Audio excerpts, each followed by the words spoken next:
언니, 그만 좀 울어. 언니가 이러면 하늘에 있는 엄마도 속상해서 눈 못 감아. 엄마의 장례식장. 나는 장례식장 복도에서 엉엉 소리내며 울음을 터뜨렸고 막내 정희가 다독였다. 하지만 나는 멈출 수가 없었다. 어머니의 죽음에 대한 슬픔의 눈물이 아니라 60년 세월이 쌓인 분노였다. 그래도 가족이라 생각했는데 조의금 돈 몇 푼에 동생에게 막말을 퍼붓는 오빠들을 보며 치가 떨리고 화가 났다. 정희야. 저것들은 내 핏줄이 아니라 왼수, 아니 도둑놈들이야. 방금 전 상주실에서 벌어진 일이 눈앞에 아른거렸다. 내 이름은 박정준이다. 1963년 강원도의 작은 시골 마을. 나는 셋째로 태어났다. 위로 두 명의 오빠가 있었다. 첫째 박정철, 둘째 박정식. 유난히도 추운 겨울, 내가 태어났다. 산파가 내 성별을 알렸을 때 방 밖에서 기다리던 아버지가 크게 한숨을 쉬었다고 한다. 에이, 딸이네. 아버지의 실망한 목소리가 집안 가득 퍼졌다. 여보, 그래도 아들 두 명이나 있으니. 어머니가 조심스럽게 말씀하셨지만 아버지는 듣지 않았다. 딸 뭐 어디다 쓴다고. 나중에 시집가면 남의 집 식구인데. 꼴도 보기 싫어. 젖도 주지 말고 밖에다 내놔. 차라리 얼어 죽으라고 그랬다고 한다. 낳자마자 따뜻한 엄마 품이 아닌 차디찬 대청마루에 버려진 불쌍한 내 신세. 그 당시 엄마는 아버지의 말씀을 어기고 몰래 날 데리고 들어와 젖을 먹였다고 했다. 그 시대는 그랬다. 딸보다는 아들, 특히 장남이 집안의 기둥이라는 생각이 당연했다. 아버지는 호적에 넣을 이름도 대충 정했다. 형들이 정철, 정식이니까. 정자 돌림으로 해. 남자 이름처럼. 여보, 딸인데 남자 이름을요? 아들이 갖고 싶었던 아버지는 남자 돌림자인 정자를 넣어 정준, 박정준이라고 정했다. 어머니는 아무 말도 못하셨다. 그 시대 여자들은 남편의 결정을 따르는 게 당연했다. 그렇게 나는 박정준이 되었다. 내 이름은 학창시절 내내 놀림거리였다. 초등학교 입학 첫날 선생님이 출석을 부르셨다. 박정준. 네. 여학생이네.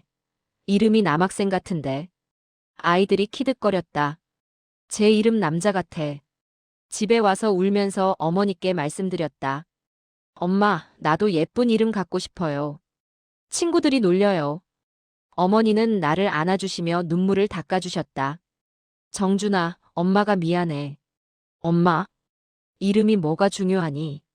그건 호적에만 있는 이름이고 집에서는 예쁜 이름으로 부르자. 정혜 어때? 박정혜. 어머니는 그 뒤로 절 정혜로 불러줬습니다. 하지만 아버지에게는 끝까지 정준이었습니다. 첫째 오빠 박정철. 우리 집에서 가장 중요한 사람은 큰 오빠 박정철이었다. 오빠는 1959년생으로 나보다 4살 많았다. 키가 크고 공부도 잘했다. 아니, 정확히는 공부를 잘한다고 아버지가 믿으셨다가 맞는 표현이다. 정철이는 우리 집안 기둥이다.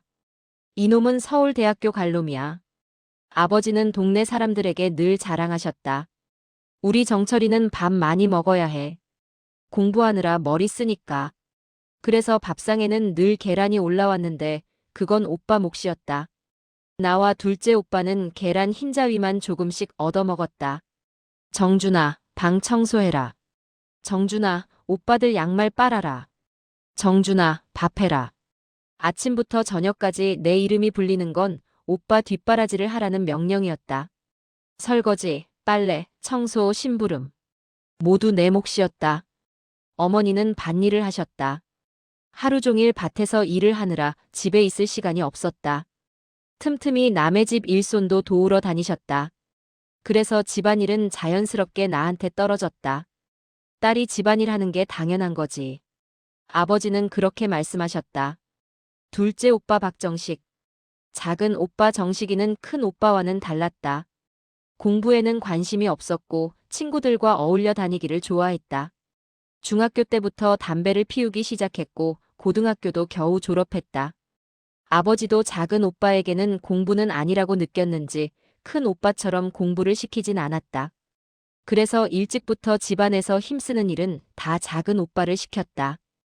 아버지와 같이 소를 돌보고 농사일도 같이 했다.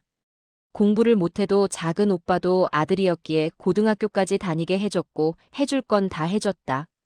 학교 다닐 때 멀어서 힘들다고 오빠들에게는 자전거도 사줬다. 막내 동생 박정희. 우리 집에 막둥이가 태어났다. 딸이었다. 하지만 아버지는 막내라 그랬는지 나이가 드셔서 그런 건지 막둥이는 예뻐하셨다. 나처럼 남자 이름이 아닌 예쁜 이름 정희라고 이름을 지어줬다. 나랑 7살 차이 나는 막둥이. 난 집안일도 해야 했지만 막둥이도 거의 키우다시피 했다. 항상 등에 업고 다니며 일을 했고 학교에 데리고 간 적도 많았다. 아버지는 막둥이는 예뻐하셨다. 난 아버지 무릎에 앉은 기억이 없는데 동생은 항상 무릎에 앉히시며 다정히 대해주셨다. 나는 씁쓸했다. 똑같이 딸인데 막내는 막내라고 사랑을 받고 나는 아니었다. 그래도 큰 불만은 없었다. 그 당시에는 그게 당연한 거였다. 그리고 나를 엄청 따르는 여동생이 예뻤다. 아버지가 정희에게 약과를 사주면 항상 정희는 내 걸 남겨놓고 나에게 주었다. 작은 것도 나누었고 나한테 잘했다. 아버지는 큰 오빠를 서울대 보내고 싶어 했지만 사실 공부를 제일 잘한 건 나였다. 중학교 3학년 때였다. 나도 고등학교에 가고 싶다고 말씀드렸다. 작은 오빠가 고등학교에 다니는 걸 보고 나도 갈 수 있을 거라 생각했었다. 아빠, 나도 공부하고 싶어요. 선생님이 고등학교 가라고 하셨어요.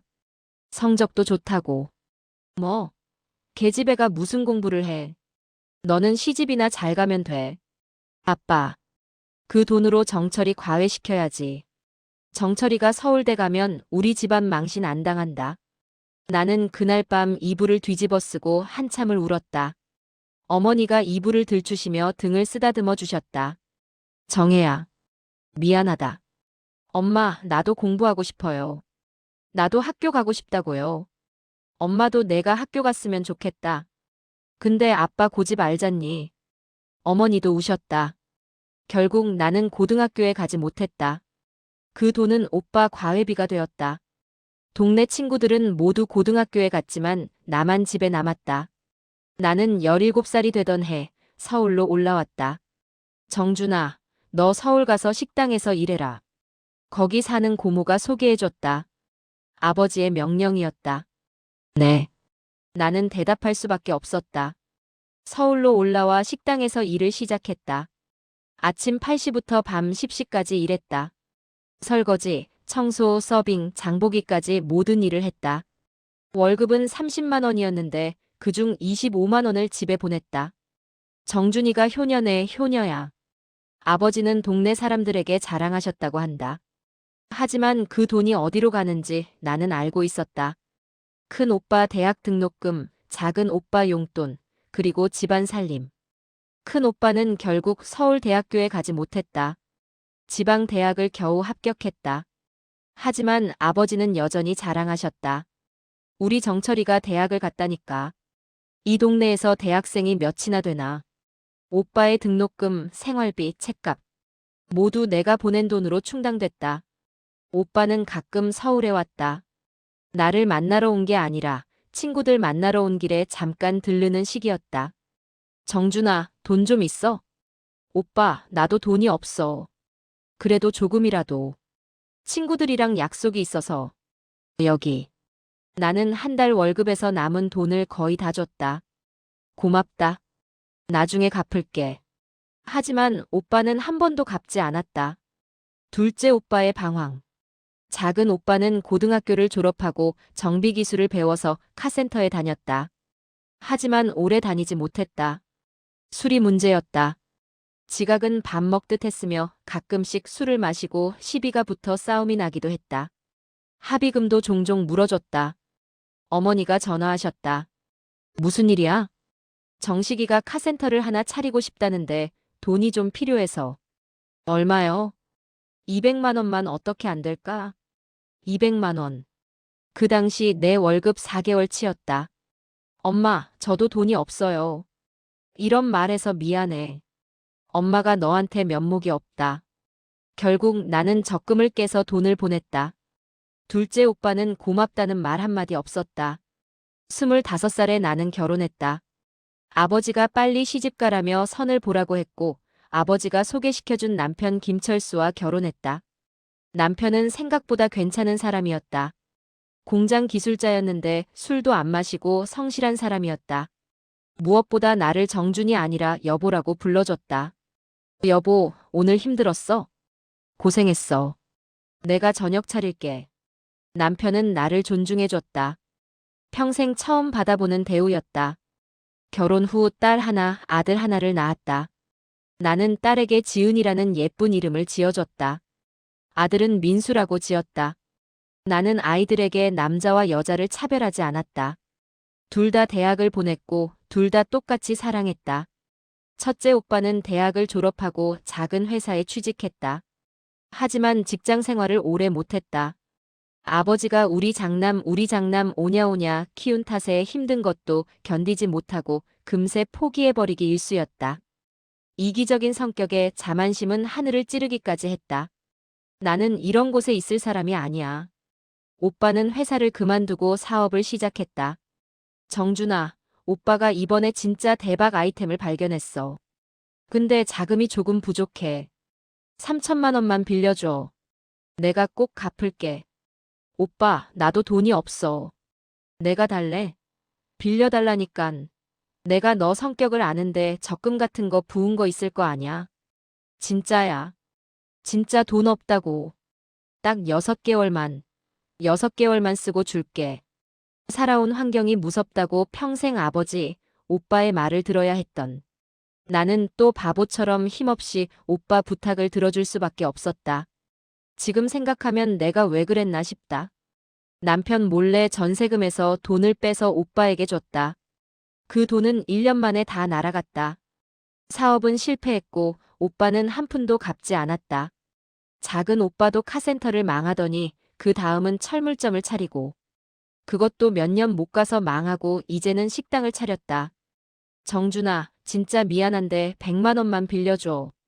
이번 달도 마이너스라 당장 재료 사야 하는데 돈이 없어. 오빠, 갑자기 100만 원이 어딨어?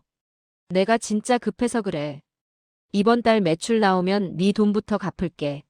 나는 또 돈을 빌려줬다. 작은 오빠는 이런 식으로 작은 돈을 자주 빌려갔다. 한두 번은 갚았지만 안 갚는 돈도 많았다. 막내 정희. 막내 정희는 고등학교를 졸업하고 직장에 다니며 야간 대학을 다녔다. 내가 무슨 일이 있어도 공부는 포기하지 말고 하라고 했고 정희는 혼자 돈도 벌고 그 돈으로 야간 대학을 마쳤다. 대학에서 좋은 남자를 만나 연애 결혼도 했다. 내가 제일 아끼는 동생이 결혼할 때는 언니로서 뭐라도 해주고 싶었다. 그동안 오빠들에게 털털 털려서 정작 동생한테는 제대로 해준 게 없었다. 동생은 그런 내 마음을 아는지 위로해줬다. 언니, 나까지 신경 쓰지 마. 언니는 엄마처럼 날 잘 챙겨주고 키워줬어. 언니가 결혼하는데 돈도 못 보태주네. 미안해. 난 내 힘으로 결혼할 거야. 언니 손 안 벌려. 오빠들처럼 언니한테 짐이 되고 싶지 않아. 어리지만 야무진 정희는 성실했고 열심히 돈 모아서 부모 도움 없이 자기 힘으로 결혼했다. 내가 진짜 돈 없어서 힘들 때마다 정희는 단 돈 몇십만 원이라도 나한테 쓰라고 보내주었다. 유일하게 나한테 기대지 않는 가족이었다. 20년 전 아버지가 폐암으로 돌아가셨다. 그때는 장례식장이 흔하지 않았다. 우리는 아버지의 시골집에서 장례를 치렀다. 슬퍼할 겨를이 없었다. 마당에 천막을 치고 상을 피고 음식 준비도 해야 했고 이를 도와줄 일손이 턱없이 부족했다. 우느라 거의 실신하다시피 하는 엄마, 아직 어린 정희, 두 오빠들은 생각이 없었다. 결국 다 내가 준비를 해야 한다. 동네 친한 언니, 친구, 동생들에게 연락을 했다. 남편 회사 동료들까지 다들 열일 제쳐두고 3시간 넘게 걸리는 강원도 시골까지 와줬다. 5일 장례였다. 난 거의 잠을 못 잤다. 음식 준비, 설거지, 조문객 응대, 어머니 뒷바라지, 조문객도 대부분 우리 집 손님들이었다. 오빠들은 제대로 된 직장을 가져본 적이 없다. 사업도 망하기 일쑤. 결국 나와 남편의 손님이 대부분이었다. 첫째 오빠는 상주 노릇을 했지만 사실 인사만 했다. 둘째 오빠는 술을 너무 많이 마셔서 제대로 역할을 못했다. 정준아, 고생했다. 장례를 마치고 어머니가 내게 고마움을 표현하셨다. 하지만 그뿐이었다. 장례를 도와준 사람들에게 고생했다고 차비라도 식사할 돈이라도 챙겨줘야 하는데 오빠들은 관심이 없었다. 오빠, 도와주신 분들 식사 대접이라도 해야 하지 않아? 아, 그래. 내가 알아서 해. 조의금 받은 거 있잖아. 넌 그걸 건드리니? 엄마 드려야지. 다 내 손님들이 낸 조의금이었고 난 그걸 나중에 갚아야 하는데. 우리 아버지 장례 때문에 며칠을 고생한 사람한테 밥 한 번 사지 않는다니. 결국 또 나는 내 돈으로 다 식사 대접하고 차비라도 조금씩 챙겨줬다. 말로만 가장인 큰 오빠, 실제 이 집의 가장은 나였다. 아버지의 죽음은 크게 슬프지도 않았다. 오히려 덤덤했다. 아버지 재산은 많지 않았다. 그동안 오빠들이 날려먹은 게 많아서. 시골 작은 집 하나와 땅 조금, 그리고 예금 몇 천만 원. 어머니가 살아계시니까 나중에 정리하자. 큰 오빠가 말했다. 그래, 나중에. 우리는 그렇게 결정했다. 그리고 20년의 세월이 흘렀다. 각자 자기 가정이 있고 바쁜 삶에 살다 보니 지난 일은 희미해지고 잊혀져 갔다. 오빠들에 대한 원망과 서러움도 흐릿해졌다. 작년 겨울 모르는 번호로 전화가 왔다. 병원이었다. 어머니가 뇌졸중으로 쓰러지셨다고. 길에서 정신을 잃었는데 누가 신고해서 응급실로 실려왔다고 했다. 엄마의 단축키 1번은 나였다. 제일 먼저 병원에 도착했다. 오빠들과 정희도 불렀다. 의사는 수술을 해야 하는데 워낙 고령이다 보니 예후가 안 좋을 수도 있고 위험 부담이 크다 했다. 어떻게 하실지 가족들과 상의해보라고 했다. 나는 무조건 수술을 하자고 했다. 이렇게 갑자기 엄마를 떠나보낼 준비가 안 됐다. 오빠들은 반대했다. 엄마 나이가 있는데 수술 잘 못 돼서 평생 식물인간으로 누워있으면. 정준아, 엄마 사실 만큼 사셨잖아. 수술비가 한두 푼 하는 것도 아니고 오빠들 미쳤어. 하루를 사시더라도 해볼 수 있는 건 해봐야지. 나와 정희는 무조건 수술을 해야 한다고 했다. 큰 오빠가 말했다. 그럼 수술비는 니네 둘이네. 우린 수술 반대야. 그렇게 하고 싶으면 니네 돈 내고 니네가 해. 어이가 없었다. 엄마가 똑같이 배 아파 난 자식들인데 어쩜 끝까지 엄마 생각보다 돈돈돈 하는지. 결국 내가 보호자 서명을 했고 엄마는 수술에 들어갔다. 수술은 잘 끝났지만 회복이 문제였다. 간병인이 있어야 되는 상황이었고 오빠들은 둘 다 간병 못한다고 또 한 발 물러났다. 오빠, 나도 정희도 이래. 여기서 간병할 수 있는 사람 없어. 오빠가 장남하냐? 엄마 자식 아냐? 간병인 고용할 거니깐 이건 똑같이 내. 이제 나도 당하고만 살던 어린 정준이가 아니었다. 돌아가며 매달 간병비를 냈고 엄마는 3달 병원에 있다 퇴원하셨다. 거동이 불편하셨지만 엄마는 한사코 집에 가겠다고 했다. 병원 답답하다고. 우리 집에 모셔오려고 해도 집이 편하다며 거절하셨다. 집에 요양보호사를 매일 방문하게 했지만 엄마의 상태는 호전되지 않았다. 이번에는 무릎의 말썽이었다. 인공관절을 한 다리가 또 문제였다. 이제 거동도 안 되는 상황에서 엄마는 요양원에 모시게 되었다. 엄마는 요양원에서 1년을 보냈다. 나와 정희는 3시간 거리인 서울에서 살았지만 매주 찾아뵀다. 엄마 좋아하는 녹두죽, 닭죽 종류별로 만들어서 간호사들 먹을 간식도 잔뜩 사서 주말마다 갔다. 오빠들은 30분 거리에 살았지만 1년 동안 한두 번 찾아온 게 다였다. 엄마, 뭐 드시고 싶은 거 없어? 정혜야, 엄마 괜찮아. 자주 오는 거 힘들어. 안 와도 돼. 괜찮아, 엄마. 내가 모시고 싶은데 그게 안 돼서 미안하지. 미안하다. 엄마가 너한테 너무 미안해. 엄마가 뭐가 미안해. 우리 정혜. 부모 잘 못 만나서 고생만 했구나. 어머니가 내 손을 잡으셨다. 부모가 아니라 아버지 잘못 만나 고생한 거지. 정혜야, 아직도 아빠 원망하니? 원망까지는 아니고 아빠는 날 사랑해주지 않았잖아. 언제나 오빠들 뿐이었지. 아니야, 아빠도 너 많이 사랑했어. 표현할 줄 몰라서 그렇지. 너 대청마루에 내놓으라고 한 걸 아빠가 가장 많이 후회했어. 태어난 지 얼마 안 됐을 때 너가 많이 아팠어. 아빠가 널 안고 얼마나 많이 뛰어다니며 동네 약방이란 약방은 다 돌았는지 몰라. 자기 때문에 아프게 된 것 같아서 평생 미안해했어. 처음 듣는 이야기였다. 너가 기억이 없어서 그렇지. 아빠가 그 당시 가장 아끼는 오토바이가 있었어. 오빠들은 손도 못 대게 했지. 맨날 너만 태우고 다녔어. 아빠 너무 미워하지 마. 엄마, 아빠 얘기 그만해. 아픈 엄마 몸 걱정이나 해. 당황스러워 말을 돌렸다. 잊고 지낸 아빠 얘기는 갑자기 왜 하는지. 날 사랑했다고 한들 내 인생을 제일 힘들게 한 사람은 바로 아빠인데 아빠가 날 얼마나 사랑했는지 별로 알고 싶지도 않았다. 엄마는 거동을 하지 않고 누워만 있으니 상태가 급격히 나빠졌고 이제는 죽도 거의 드시지 못했다. 살이 점차 빠지면서 뼈밖에 남지 않았고 치매까지 와서 나도 못 알아볼 때가 많았다. 요양원 비용은 한 달에 300만 원이었다. 한 달씩 돌아가면서 병원비를 내기로 했지만 오빠들은 병원비를 안 내기 일쑤였다.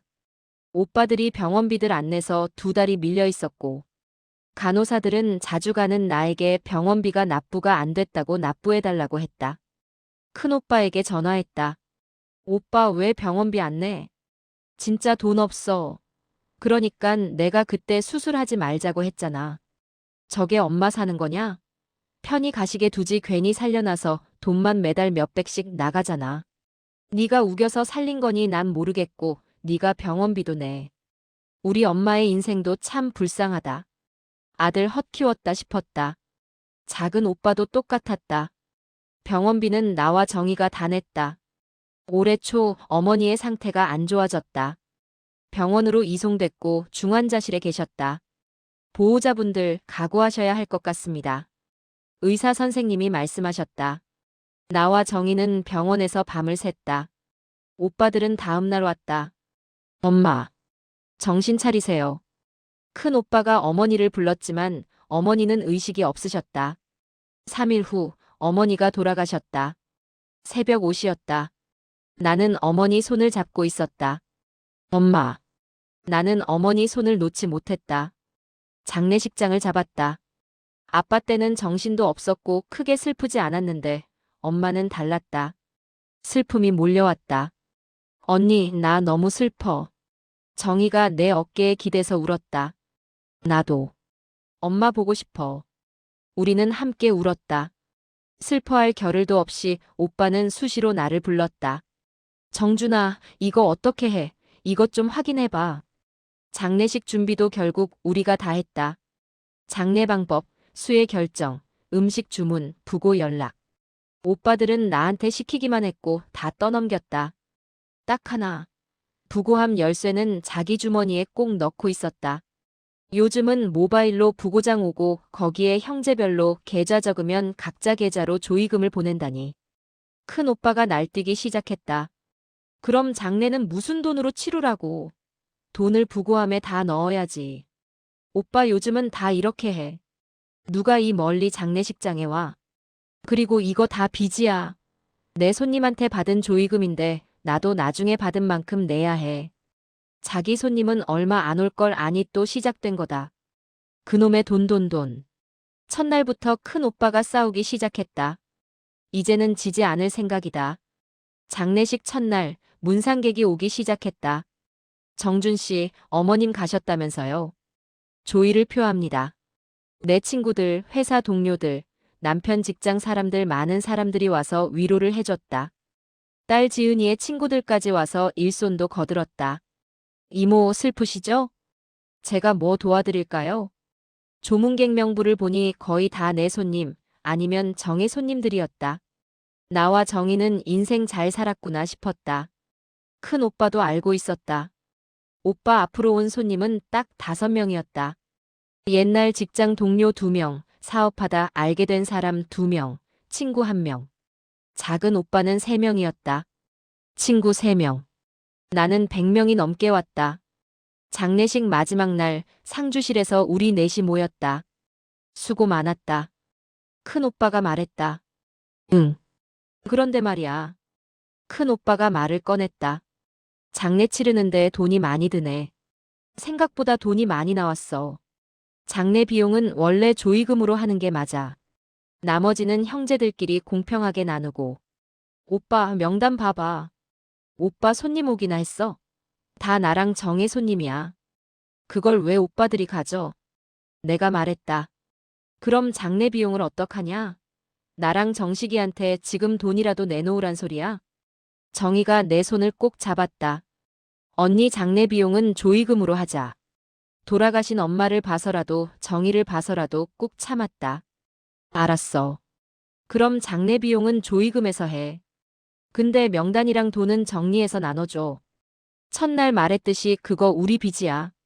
나도 내 손님이 얼마 냈는지 알아야지 나중에 똑같이 그쪽에 내지. 오빠는 물러설 생각이 없었다. 엄마 장례로 한몫 단단히 챙기고 싶은 사람 같았다. 너 오빠 말 못 알아들었어?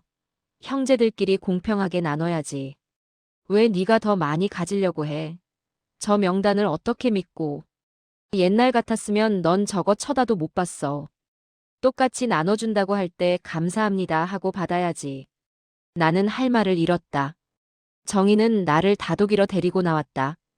언니, 아직 장례도 안 끝났어. 그만 싸워. 아니, 오빠들 태도가 너무 뻔뻔하잖아. 정희와 한참 이야기를 나누고 들어오니 큰 오빠가 일하신 이모님들께 수고하셨다며 봉투에 돈을 넣어서 드리고 있었다. 큰 오빠가 저럴 인간이 아닌데 뭐지? 싶었다. 아니라 다를까 우리가 나간 사이 작은 오빠랑 둘이 돈을 나눠서 가지고 남은 건 이모님들 드리고 있었던 거였다. 우리 돈은 봉투에 담아서 상 위에 올려져 있었다. 오만정이 다 떨어지는 순간이었다. 오빠 뭐야? 내 돈은 나한테 달라는데. 왜 오빠 맘대로 해? 왜 항상 오빠 맘대로야? 이건 도둑놈들이나 하는 짓이야. 내 돈 내놔. 난 소리를 질렀다. 항상 고분고분하던 나니깐 이번에도 순순히 돈을 줄 거라고 생각했던 것 같다. 오빠들도 놀란 눈빛이었다. 너 지금 오빠한테 도둑놈이라고 했냐? 너 이게 무슨 말버릇이야? 너야 말로 돈 몇 푼에 눈에 뵈는 게 없어.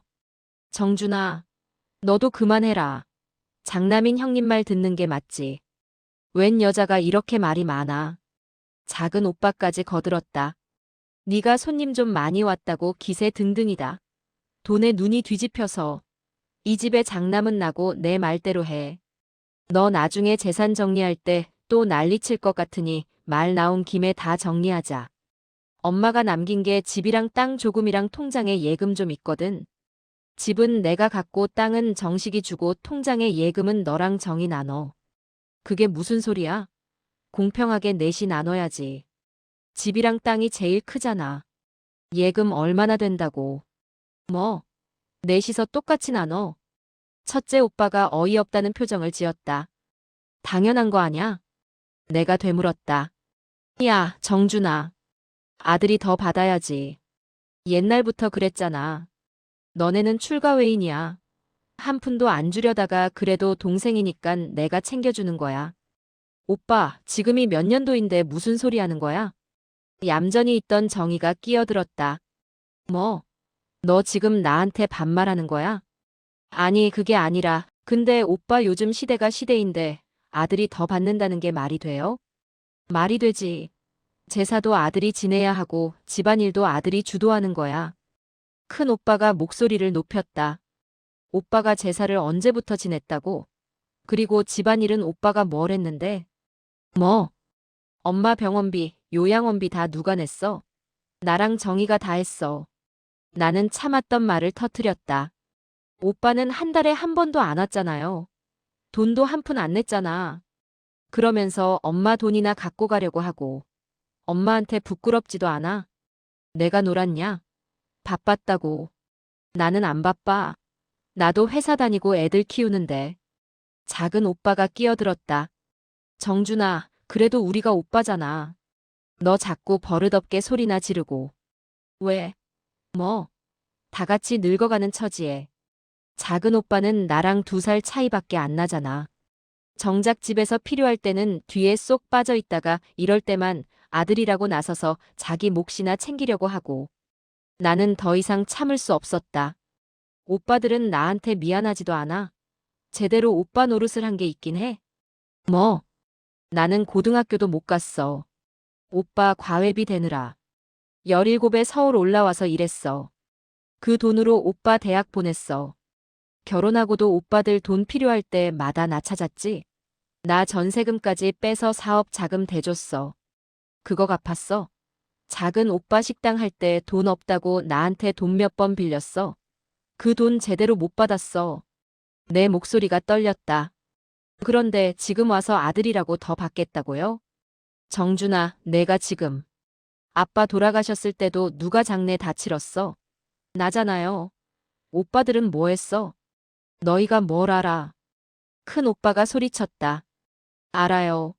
너무 잘 알아요. 나는 울면서 소리쳤다. 난 평생 딸이라는 이유로 무시당했어. 나는 남자 이름까지 받았어. 학교도 못 가고 돈만 벌어다 바치고 결혼하고도 오빠들 뒷바라지했어. 나는 더 이상 참을 수 없었다. 내가 엄마 봐서 많이 참았는데 엄마 병원비 내기 싫어서 차라리 죽게 놔두지 왜 살렸냐고. 한 사람들이 이제 엄마 남은 재산도 다 빼앗아가. 아들이라고. 오빠들은 사람 아니야. 그냥 기생충이야. 나는 상주실을 박차고 나왔다. 복도에서 주저앉아 울었다. 언니. 정희가 나를 안았다. 언니, 울지 마. 나는 이제 지쳤어. 정말 지쳤어.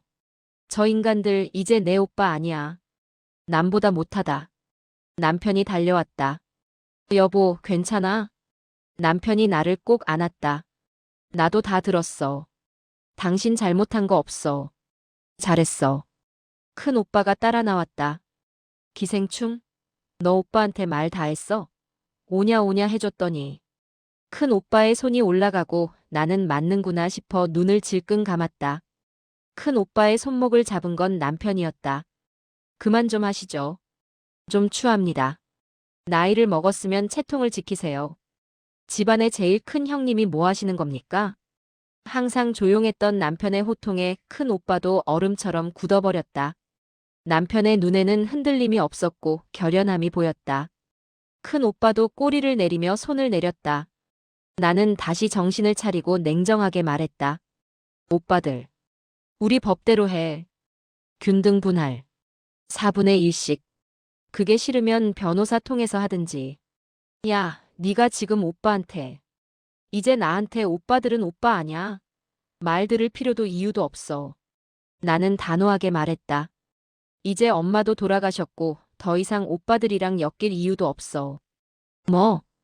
이번 일만 끝나면 우리 연 끊고 살자. 남보다 못한 사이. 남처럼 살아. 정준아, 난 평생 이용만 당했어. 이제 바보처럼 또 당하고 살지 않아. 나는 돌아서서 나왔다. 장례식 마지막 날 장지에 도착해서 모든 절차를 마쳤다. 오빠들과는 한마디도 하지 않았다.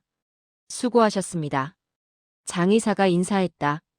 고생하셨어요. 나는 봉투를 건넸다. 내 돈으로. 저 인간들은 당연히 챙기지 않을 게 분명했다. 받을 줄만 알지 남을 챙길 줄 모르는 인간들이니깐. 장례를 마치고 일주일이 지났다. 변호사 사무실을 찾아갔다. 여태 있었던 일과 재산 분할에 관한 상담을 받았다. 법으로 하면 똑같이 나누는 게 맞다고 했다. 난 큰 오빠와 작은 오빠, 정희에게 문자를 보냈다. 변호사 사무실에서 재산 분할 상담 받자. 다음 주 화요일 2시. 아래 주소로 와. 아무도 답장은 오지 않았다. 정희에게 전화했다. 언니, 오빠들이 올까? 올 거야. 아마도. 언니 괜찮아? 응. 근데 나 지금 그냥 화가 나. 나도 화나. 하지만 슬프기도 해. 나도 슬퍼. 다음 주 화요일, 오빠들도 변호사 사무실로 왔다. 안녕하십니까? 김정훈 변호사입니다. 40대로 보이는 변호사가 우리를 맞았다. 고인이 남기신 재산을 정리해 보았습니다. 총액은 약 2억 3천만 원입니다.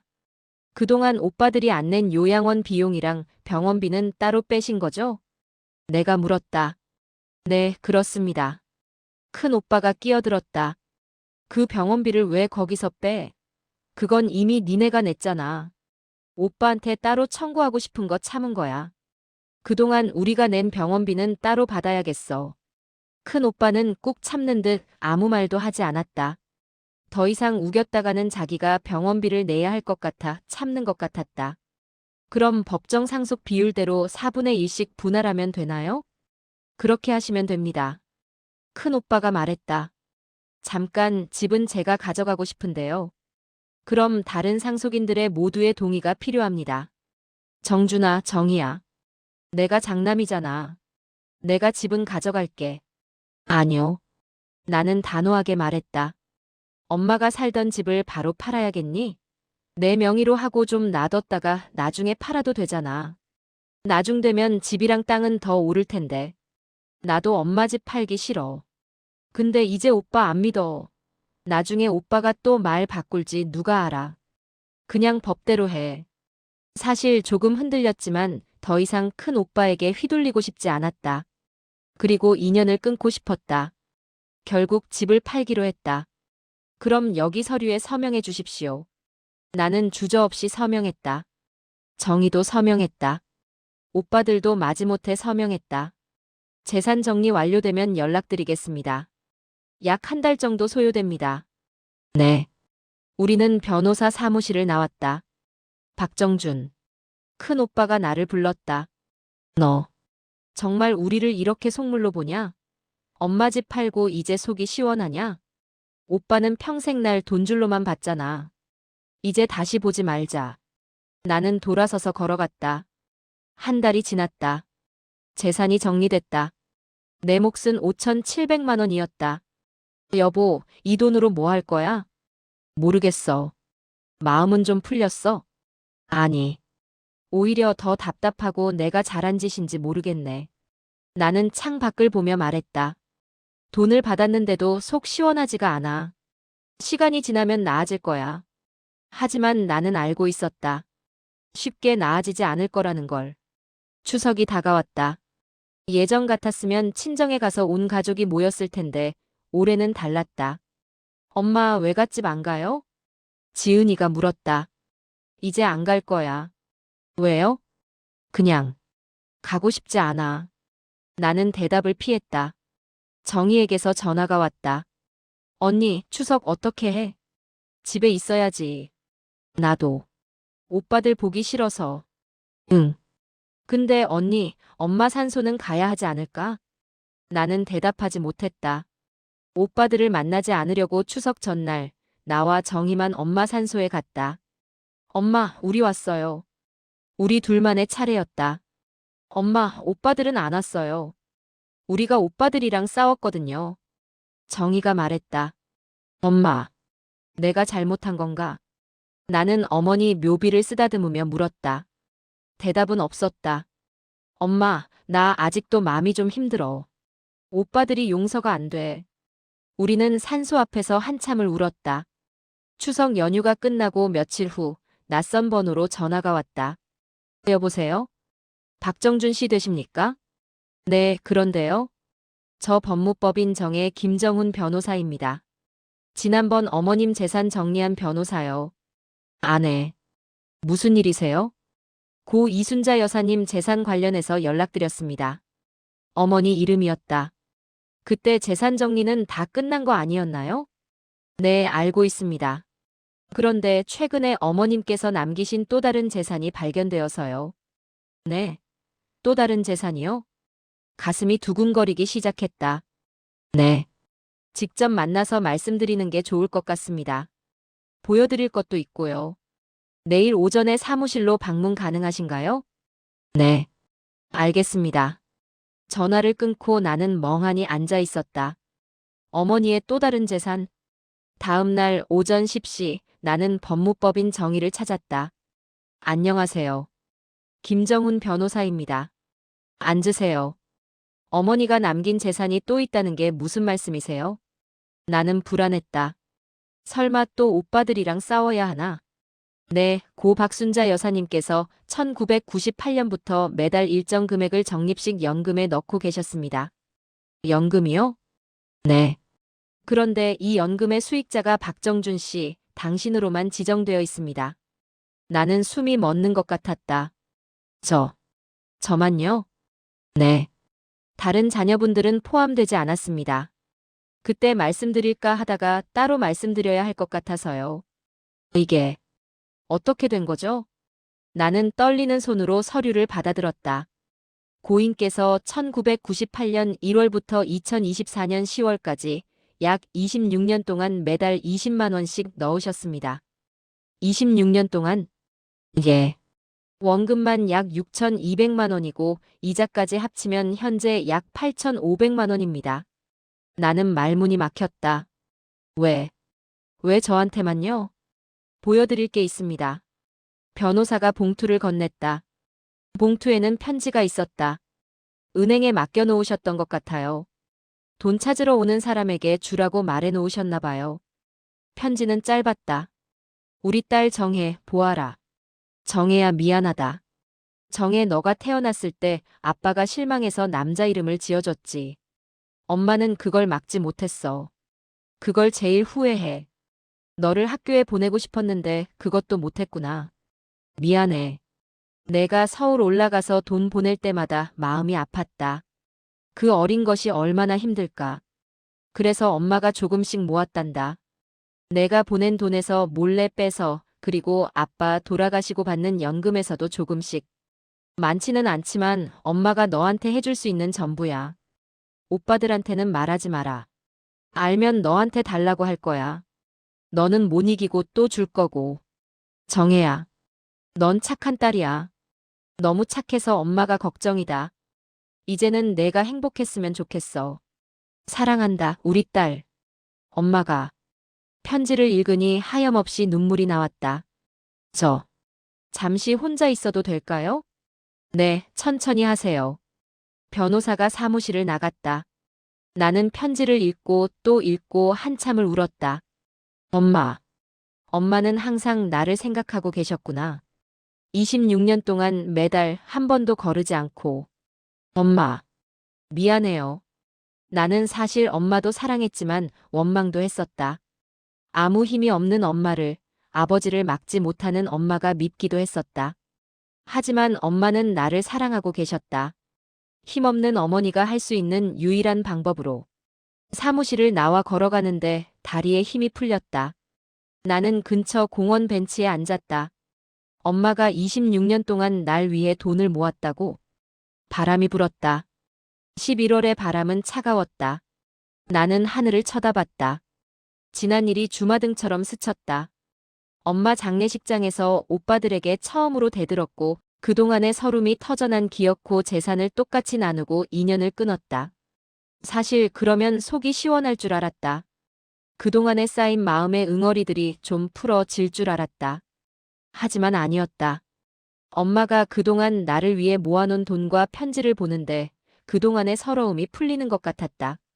얼음처럼 얼어붙어 있던 마음이 녹는 느낌이었다. 내가 바라는 게 이런 거였구나. 고생했다는 말 한마디, 인정, 사랑. 한참을 앉아 있다가 집으로 돌아왔다. 저녁에 남편에게 모든 이야기를 했다. 어머니께서 그런 일을 하셨어? 남편도 놀랐다. 응. 26년 동안.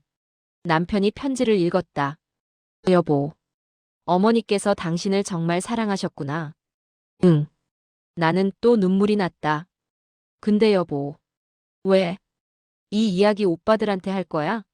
모르겠어. 나는 고민됐다. 어머니가 비밀로 하라고 하셨잖아. 그래. 근데 이걸 숨기는 게 맞나 싶어서. 남편은 한참 생각하다가 말했다. 그건 당신이 결정할 일이야. 나는 당신이 어떻게 하든 항상 당신 편이야. 며칠 동안 나는 고민했다. 어머니의 뜻은 내가 혼자 받는 거였어. 모르는 척하고 내가 쓰면 돼.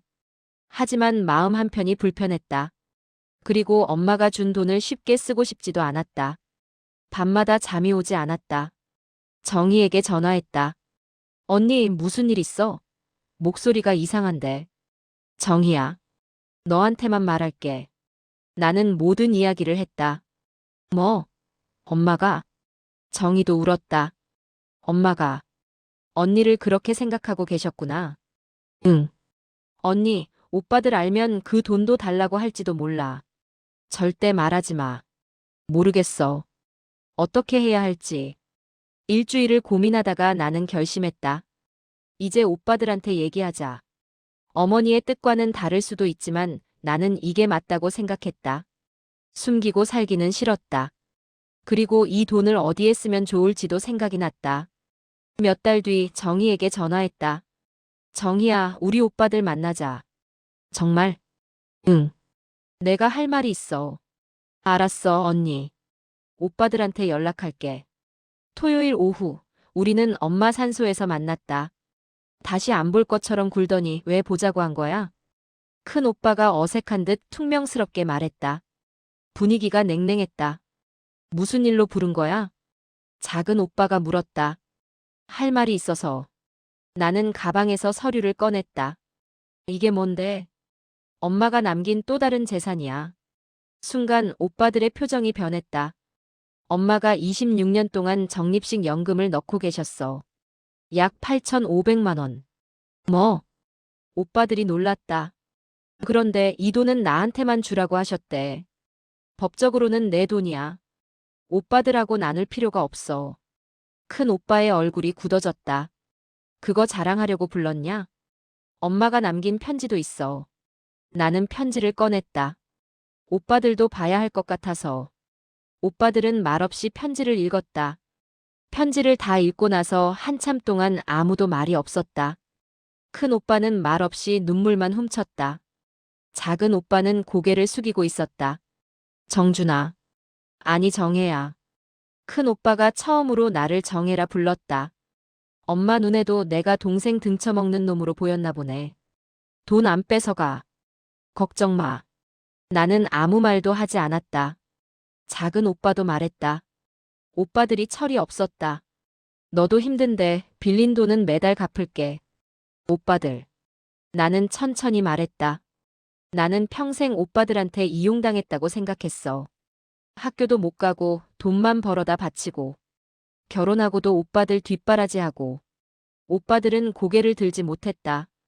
근데 엄마 편지를 보고 마음이 풀리더라. 그리고 이렇게 원망하고 미워하면서 사는 게 뭐가 행복한가. 엄마도 이걸 원하지는 않을 텐데 정혜야.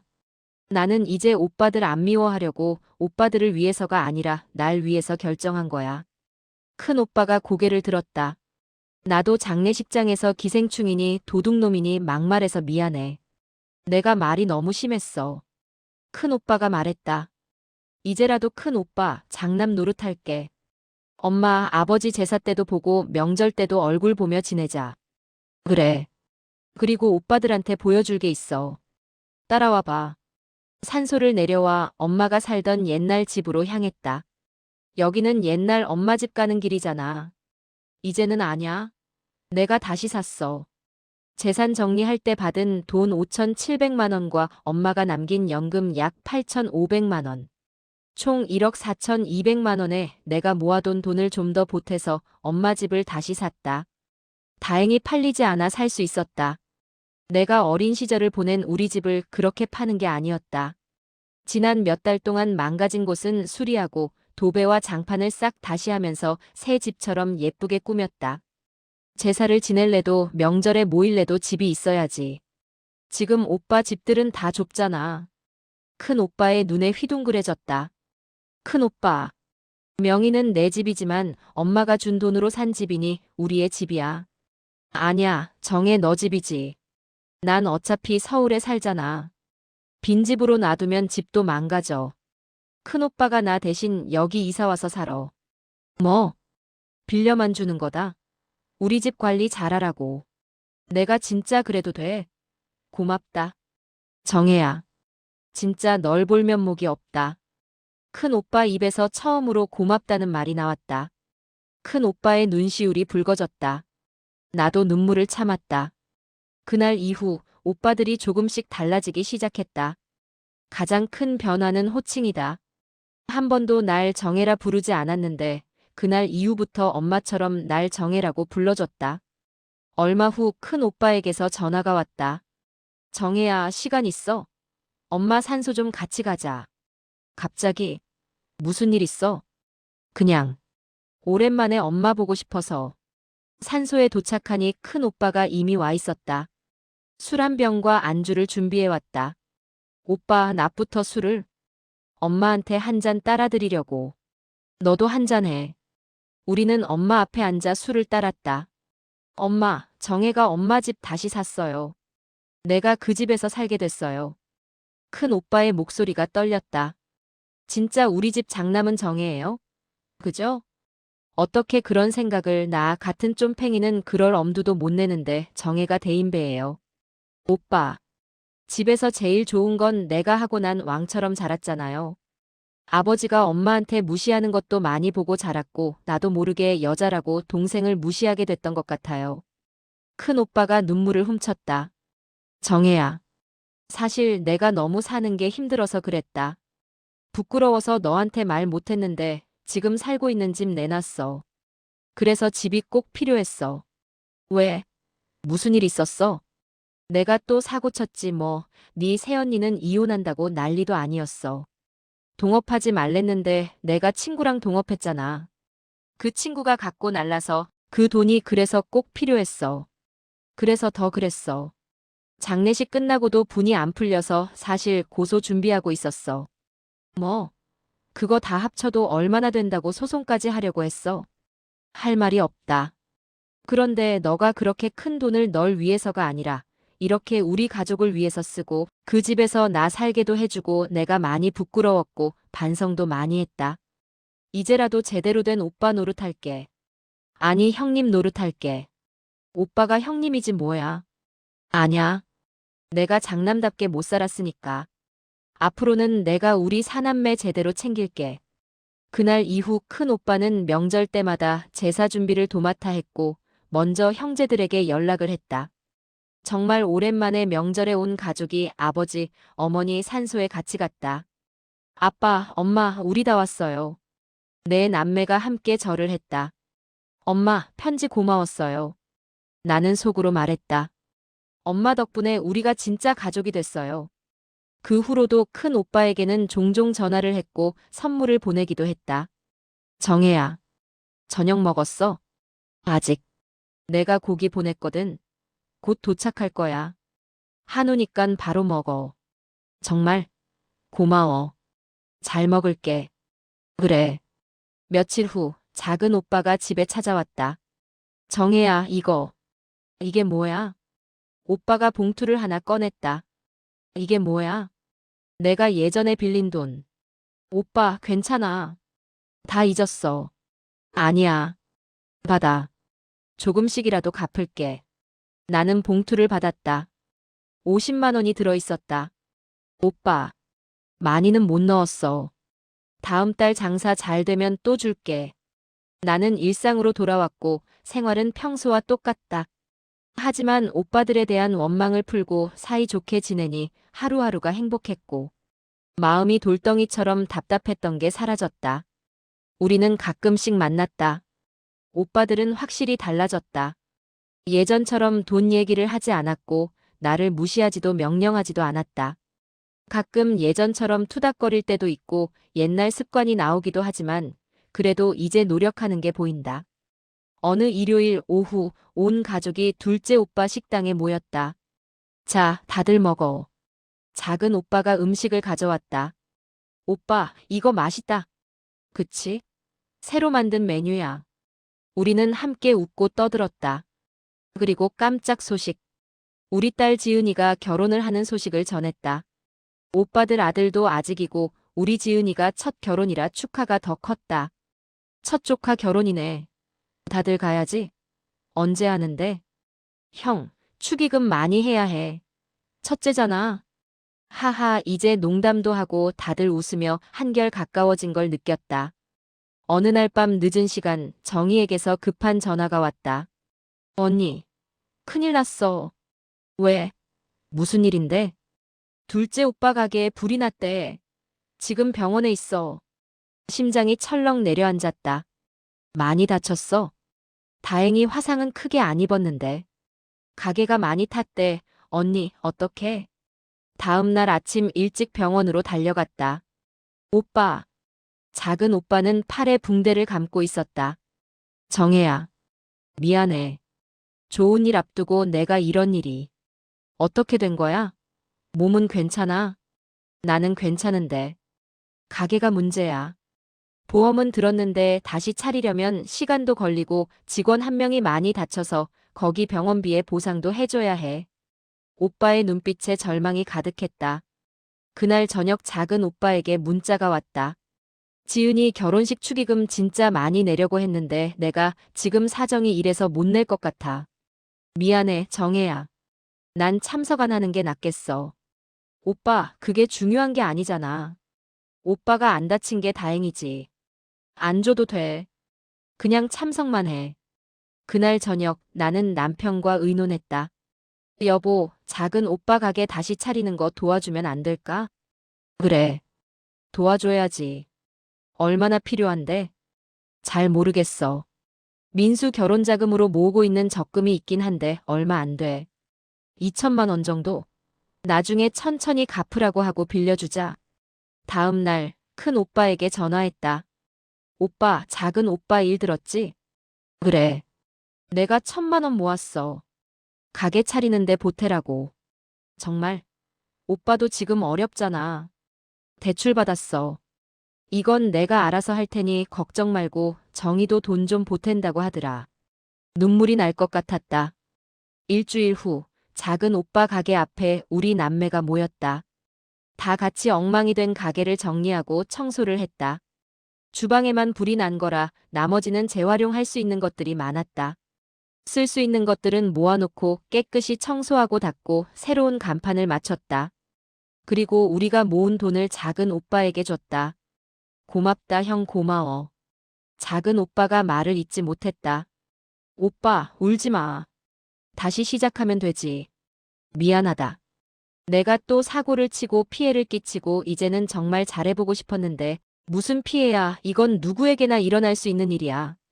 오빠 불고기 맛있으니까 손님 금방 다시 올 거야. 내가 이건 꼭 갚을게. 진짜 다들 고마워. 결혼식을 앞둔 지은이가 나에게 조심스레 서류를 내밀었다. 엄마, 이거 진작부터 해주고 싶었는데 이게 뭔데? 개명 신청서. 엄마 평생 박정준이라는 이름 싫어했잖아. 엄마가 하고 싶은 박정혜로 개명해. 청첩장에 모 박정준 이 이름을 써야 해서 나름 걱정을 하고 있었는데 그 마음을 알고 딸이 먼저 제안을 해줬다. 다 늙어서 무슨 개명이야. 엄마 늙긴 뭐가 늙어. 요즘 100세 시대야. 엄마 평생의 콤플렉스였잖아. 요즘은 개명도 쉽다던데 왜 개명할 생각은 못하고 평생 아버지 원망만 하고 불평만 했을까? 난 딸과 함께 개명을 신청하러 갔다. 개명 신청을 하고 돌아오는 길에 지은이가 조용히 말했다. 엄마, 나도 사실은 외할아버지가 싫었어. 응? 엄마가 평생 할아버지 원망하는 거 보면서 자랐잖아. 나도 할아버지가 미웠어. 엄마를 그렇게 힘들게 한 사람이니까. 지은아. 근데 이번에 엄마가 외삼촌들이랑 화해하는 거 보면서 생각했어. 미움을 계속 가지고 사는 게 얼마나 힘든지. 그래. 엄마, 이제 할아버지도 용서해줘. 그 시대는 다들 그랬잖아. 할아버지도 나름대로 최선을 다하신 거였을 거야. 나는 가슴이 뭉클했다. 엄마가 행복해야 나도 행복해. 엄마가 웃는 얼굴로 내 결혼식에 와줬으면 좋겠어. 그래. 엄마 이제 원망하네. 그리고 너무 행복해. 그날 밤 오랜만에 아버지 사진을 꺼내봤다. 아빠. 이제 아빠 미워하지 않아요. 용서할게요. 미안해요, 아빠. 평생 원망만 하고 살았네요. 사진 속 아버지는 무뚝뚝했지만 지금 보니 어딘가 서글퍼 보였다. 결혼식 날. 청첩장에는 신부 모박정혜라고 예쁘게 적혀 있었다. 큰 오빠는 주례를 맡아 멋진 축사를 해줬고 작은 오빠는 가장 큰 축의금 봉투를 내밀며 웃었다. 조카 결혼식인데 이 정도는 해야지. 정희는 내 손을 꼭 잡고 말했다. 언니, 우리 가족이 이렇게 모이는 날이 올 줄 몰랐어. 식이 끝나고 가족 사진을 찍을 때였다. 자, 박씨 가문 다 모였습니다. 웃으세요. 사진사의 구령에 우리는 활짝 웃었다. 셔터가 눌러지는 순간 나는 하늘을 올려다봤다. 엄마, 보고 계시죠? 우리 이렇게 행복해요. 바람이 불었다. 5월의 바람은 따뜻했다. 가족은 완벽하지 않습니다. 때로는 상처를 주고 실망시키고 미움까지 품게 만듭니다. 하지만 그 안에는 언제나 사랑이 있습니다. 박정혜는 50년을 기다려 자신의 이름을 찾았습니다. 그리고 그 과정에서 가족의 의미도 다시 찾았습니다. 용서는 상대를 위한 것이 아닙니다. 나 자신을 자유롭게 하는 것입니다. 미움의 무게를 내려놓을 때 비로소 우리는 행복해질 수 있습니다. 가족은 완벽하지 않아도 됩니다. 노력하고 용서하고 다시 시작하면 됩니다. 그것이 진짜 가족입니다.